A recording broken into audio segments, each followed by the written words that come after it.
Hello everybody, welcome to AI and Data Ethics lecture series, class 4. This is actually the first part of the second lecture. I'm Paula Boddington and this class is called Practical Ethics, Guidelines and Policy, because as well as looking at philosophical issues, we're also going to look at the knotty question of how you actually manage to produce guidelines and policy that actually can have a beneficial practical effect.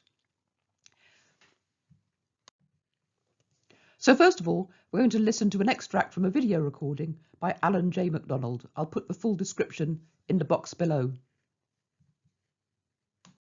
I says, I will get that information and call it back to you. But I said, when you get it, here's what I want you to do. I want you to get the engineers together and have them make an assessment of their concerns of the cold temperatures on the sealing of those O-ring seals. And I would like them to make a recommendation as what is the lowest, safest temperature to launch that we can tolerate. And I want that decision and recommendation to be made by the Vice President of Engineering, not program management. Many of you would have realised that Alan McDonald is talking about the Space Shuttle Challenger disaster. And if you're old enough to remember it, you may have found, like I do, that you get a kind of really sick, cold feeling in your stomach as soon as you hear the phrase O-ring. We will be hearing more from McDonald later on, but please remember what he's had to say in this clip. So in this lecture, we're going to be looking at outline at some of the challenges in working out how ethical questions in AI should be implemented in practice. So naturally, this is an extremely complex question, but we're going to try to get started. And here are a few of the things I'd hope you get out of these lectures. An understanding and outline of the current landscape of ethics regulation and guidance in AI. We're going to have to consider how to apply ethical principles to practice, at least in outline. That's actually in itself a really complex question involving looking at philosophical methodology and some of the pitfalls involved in this. We're going to consider the institutional settings of ethics guidance and in many ways in which these may support or may actually undermine ethical behaviour. And we're also going to consider ways in which the ethical guidance for AI may learn from regulation and guidance in other professions.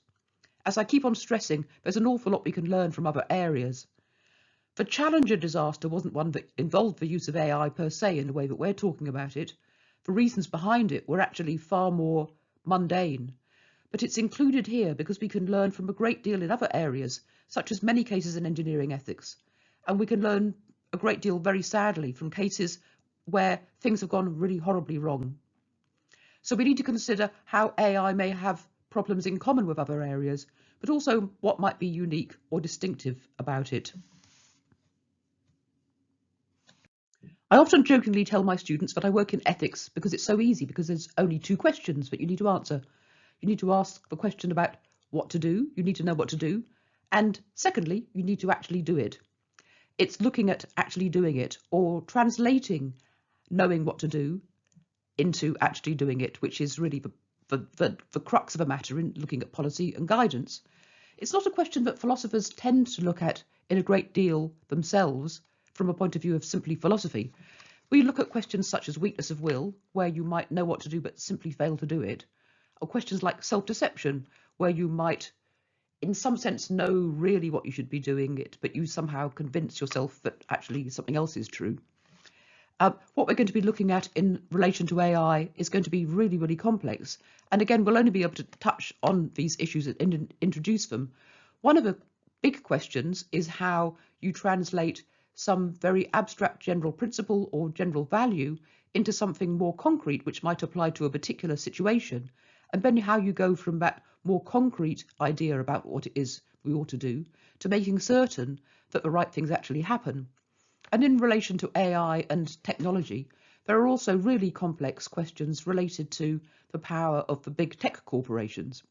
So we're going to listen to another little clip now, where we're going to listen to Kate Crawford, who's a founder of AI Now, talking to Toby Walsh, just to introduce and to get your minds thinking about how we might address such an incredibly complex issue. Well, this is the biggest democratic question right now, is what are we going to do? I mean, we can trace these lines back to the Citizens United case. We can trace these back to the types of consolidation of power that we've seen across the sector. there's a lot of discussion right now, particularly in the US, about what to do. And one of the really common answers that people say is, I'll break them up, break up the technology companies.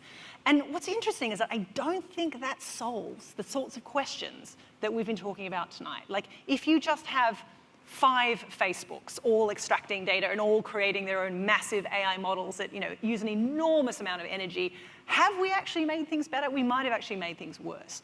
I think what we need to look at much more closely is true regulatory power.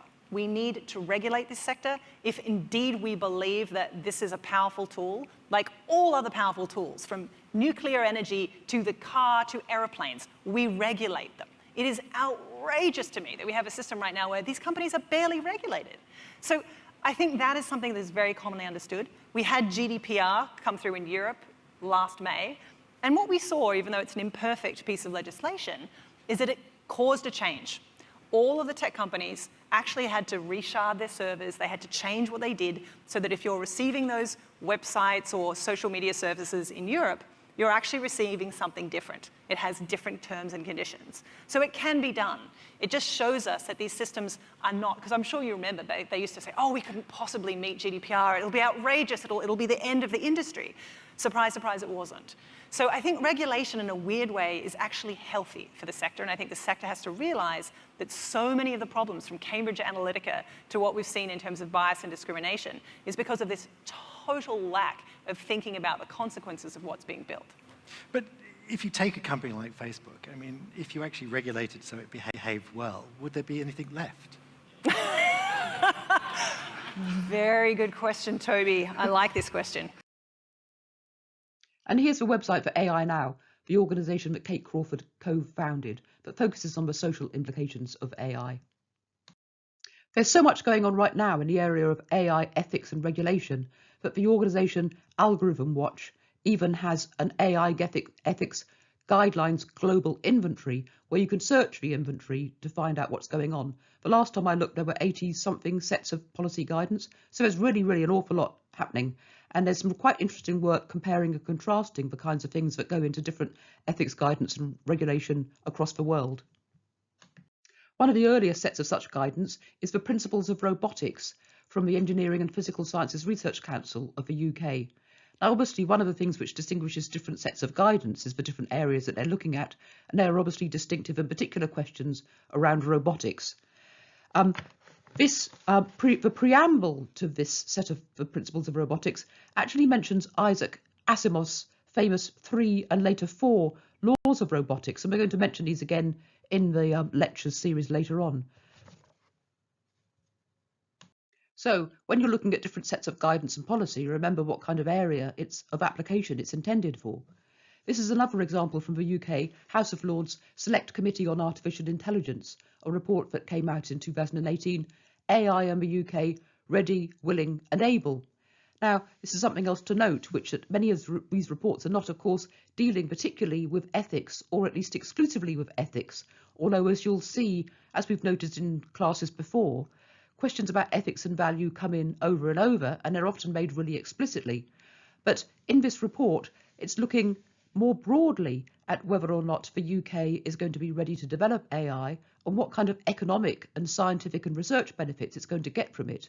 So, of course, that's one of the first things to think about when we're considering policy and regulation, that ethical issues are going to be bound up with other interests. And, of course, where technology is concerned, especially this kind of technology, that's very, very much to the fore, because the economic possibilities from this area of technology are so vast. And one of the things to be considering when we're trying to consider whether or not a particular country or an area might benefit from this is how quickly we can get ahead of a game. How quickly we can get ahead of a game is not necessarily compatible with thinking about all the ethical issues. But I know there's a great deal of work to be done there. But it's just a word of warning to think really carefully about what it is when people are trying to make claims about value. One of the things we've seen over and over, and you can see it really, really clearly in some of the websites for tech companies that we've looked at before, is that claims to be thinking about ethics can be seen to be, in many cases, genuine, and sometimes they can be seen to be what's known as ethics washing, trying to make out that what you're doing is really ethical, it's really fantastic, Nothing to see here, please, nobody worry. So here I got a snapshot to illustrate just how many countries are rushing to gain ascendancy in AI. And very often this will come along with assurances that everything that they're doing is completely ethical. So ethics is sometimes used as a cover for trying to get people to gain trust in what you're doing. Conversely, however, things which pass as ethics regulation or guidance can actually get in the way of really quite good work. So things can get called ethics regulation or ethics guidance, which can ossify or have simply bureaucratic or not very well thought out ways of perhaps trying to stop research which could actually be really beneficial.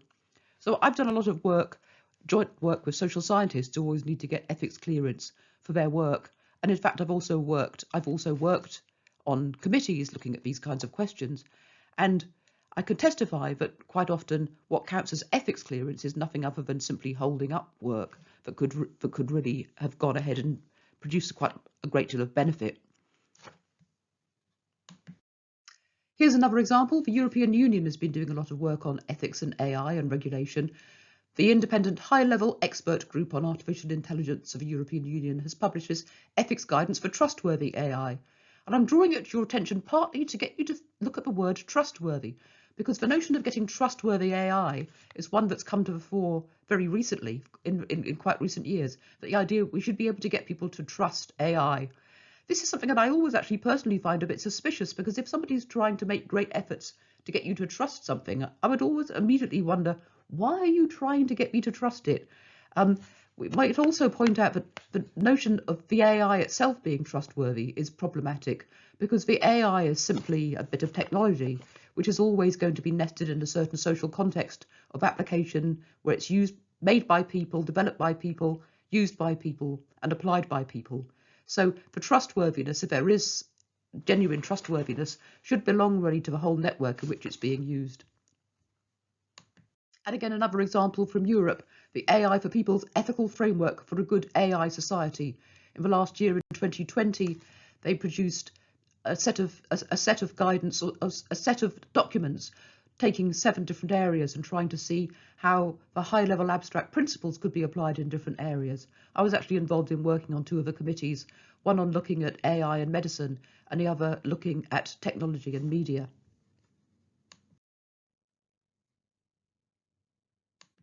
Here's more guidance from the OECD. I could really sit here for about an hour going through different sets of guidance with you. And this is from Microsoft, just another example, putting principles into practice. We're committed to making sure AI systems are developed responsibly and in ways that warrant people's trust. Note the use of the word trust again. They want us to trust them.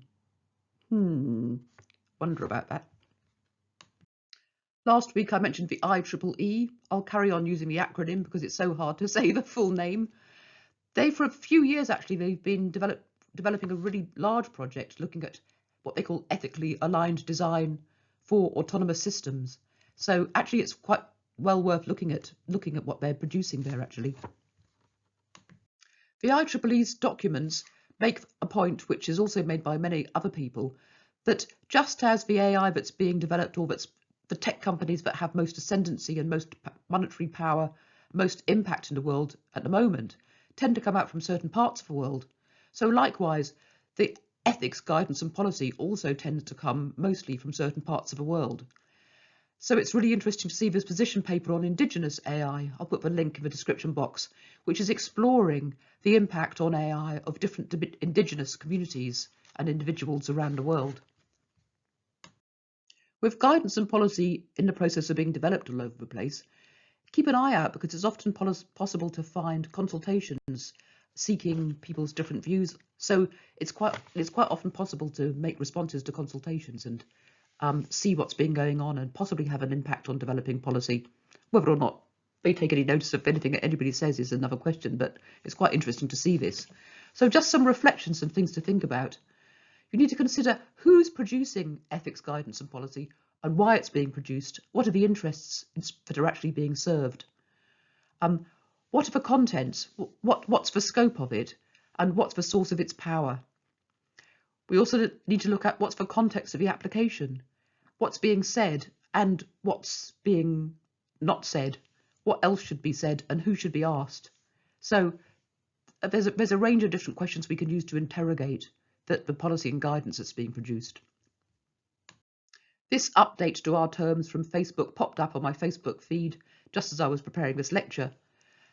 Effective October the 1st, 2020, Section 3.2 of our Terms of Service will be updated to include, quote, we can remove or restrict access to your content, services or information if we determine that doing so is reasonably necessary to avoid or mitigate adverse legal or regulatory impacts on Facebook. So some cynical commentary is that ethics guidance is a way of trying to have a sort of soft policy that they might or might not implement, as a way of trying to avoid regulation, that the tech companies are actually trying to avoid regulation by using ethics as a kind of like whitewashing, or as a kind of like a soft way to say, don't worry, we're doing everything fine, in a way to avoid regulation. Conversely, another cynical approach is that actually the big companies actually rather like regulation. They pretend they don't like regulation, but the sort of regulation that they want is the kind of regulation that they can quite easily comply with. But the little companies, the competition, find it far too onerous because they're not big enough to keep up with it, and that'll knock all the little companies out of the way. So either way, there's plenty of reason, I'm afraid, plenty of reason for cynicism where tech companies and regulation and ethics guidance is concerned. Developing ethical guidance would involve, amongst other things, thinking about methodology in practical ethics. In very broad brush terms, we could start by looking at high-level principles and values. Or we could start from the ground up with looking at practical cases and what's actually happening. In practice, of course, we'll be taking both approaches. And one of the things that's really fascinating and interesting about work in AI ethics is that we're confronted with really deep, high-level values at quite a foundational level. And we're also surrounded by a myriad cases calling for our attention. It's also one of the ways in which this is a really interesting area for students to get into, because it'll be really easy for you to find your own case examples where you can really practice and think about how the cases around you are demonstrating and throwing up questions that actually reach right up to the or it depends what metaphor you want, either right up to the skies of some foundational questions that we have, or down to the ground. Well, whatever metaphor you want to use. There are also different approaches in terms of ethical theory. So again, this is a subject that you could easily do an entire lecture course on as well. But it's also actually also a really handy hint. If you're a philosopher, never throw away your train set, because you can really use it easily for illustrating problems in ethics. So this illustrates, this is an illustration of a famous trolley problem, but I'm sure that if people here are interested in philosophy, a lot of you will have heard of a trolley problem, where the little chap with a blue hat on is having to decide whether or not to throw the switch as to whether or not the train would go straight down the track and kill 5 people and a dog, or whether it should be diverted to a track to just simply kill 1 person. And the person who actually looks rather like a princess, I think that's a princess. So we can imagine how you might make a calculation, and whether or not you're focused simply on the consequences or simply on whether or not we're obeying certain rules. So in this instance, this is a simplified version of a famous trolley problem, where the rule might be that you cannot deliberately kill a person. But of course, if you're only interested in consequences, then whether or not you're deliberately killing somebody or simply allowing a person to be killed is of no consequence, is of no moral import. So the consequences embrace a range of ethical theories. The most famous amongst them really are being utilitarianism, which comes in many, many different forms. And when we're looking at rules, there are lots of different accounts of the sorts of rules that we might be mandated to follow. In practice, of course, when we're looking at guidance and when we're looking at law and regulations and how most people think, in practice there's a mix between consequences and rules. And the third most well-known, most well-cited broad approach to ethical theory would be virtue ethics, where we're concentrating not on what the outcomes of our actions are, not on the rules about what the forms of our actions are, but on the moral character of the agents involved. So I'm just going to very briefly introduce a couple of points to think about methodology, whether or not you're concerned with character, whether or not you're concerned with consequences, whether or not you're concerned with rules, or probably concerned to some extent with all of them. We have to interpret how you understand what a good character trait is or a bad character trait. We have to understand, if you're aiming at consequences, we have to understand exactly what it is that you're aiming for. I've already indicated in previous classes some skepticism about calls in AI for AI to be beneficial to humanity. Being beneficial to humanity is a bit like the kind of thing that people standardly say when they're interviewed in the Miss Universe contest. What would you like to do? Oh, I want to do good to the world. Of course, everybody wants to do, well, not everybody, but most people want to do good to the world. But what exactly do you mean? What exactly do you mean by benefit? Likewise, when we have rules, we have to work out how to interpret the rules. And here's one of my little harmless little hobbies is interpreting signs literally. So here's a sign on a litter bin near an area where I live. And the question is, may I ride my scooter? It's a pedestrianised area where there's no skateboarding, bicycle riding or rollerblading allowed. As a matter of fact, of course, like many of these areas, people skateboard all the time. People cycle through it, and actually right on the other side of the building, there's an area where people regularly go and actually practice doing really rather quite magnificent, professional looking skating. So any rule, any expression of a rule can be interpreted in different ways. And continuing our lightning introduction to methodological issues in practical ethics. Many of you, especially those of you who are interested in political philosophy, will have come across the notion of John Rawls, who is perhaps the most outstanding political philosopher of the 20th century in his very influential work, A Theory of Justice. He talked about the very influential notion of reflective equilibrium, which is basically the idea that you have a theoretical approach, you have ideas in ethical theory, and then you also have particular cases. And your theory may be out of kilter with what you see in particular cases, and your particular cases may be out of kilter with what your theory says. And you should try to reach a balance where there's an equipoise, whereby your particular cases fit in nicely to your theory, and your theory helps to illuminate the particular cases. Now, of course, where that equipoise is drawn is going to depend an awful lot on exactly how you interpret your theory, and also what you read into and what you see in the particular cases.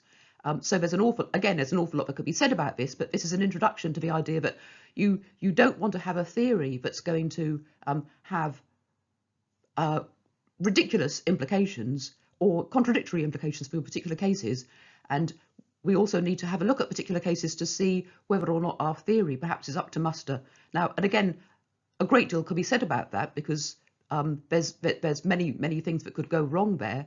And there are also different outcomes. You might find different ways of providing a reasonable equipoise between theory and particular cases. And when we're looking at particular cases, of course, one of the issues is where you look for cases, as well as what you think of the cases. But this is one of my really all-time favourite quotes in philosophy from Ludwig Wittgenstein. A main cause of philosophical disease, an unbalanced diet. One nourishes one's thinking with only one kind of example. This is nowhere else more important than in thinking about ethics. We really need to look really closely at a wide range of cases. We need to look at different cases. We need to look at cases which seem to be similar, but maybe they have certain differences. Cases which seem to be different, but maybe they have certain similarities. So, for example, a few slides ago when I was talking about the Indigenous AI policy work, that's a really good example about how we need to look widely at different sorts of cases to see what we might be missing. And just as we could interpret rules differently, just as we could interpret our values and our goals differently, how cases are described is going to massively impact our ethical response to them. This is a really great book. I really like this book. Todd Chambers' book, The Fiction of Bioethics, which I think it came out in about 1999. I'm not very good with dates. I really wish that people took more notice of this book, actually. Todd Chambers worked in literature before starting to work in bioethics, and was absolutely taken aback, quite rightly, by the ways in which so many philosophers will make up some thinly described case and hang an awful lot of their theory upon this very thinly described case. We really need to pay attention to how cases are described, to their narrative structure. So, for example, if there's something if something problematic has happened, or there's going to be different stories as to what's actually gone on. There are going to be different actors involved. You can retell cases. You can retell stories in very, very different ways. So for example, this is an example I used in my book. You might tell a story of a youngster who's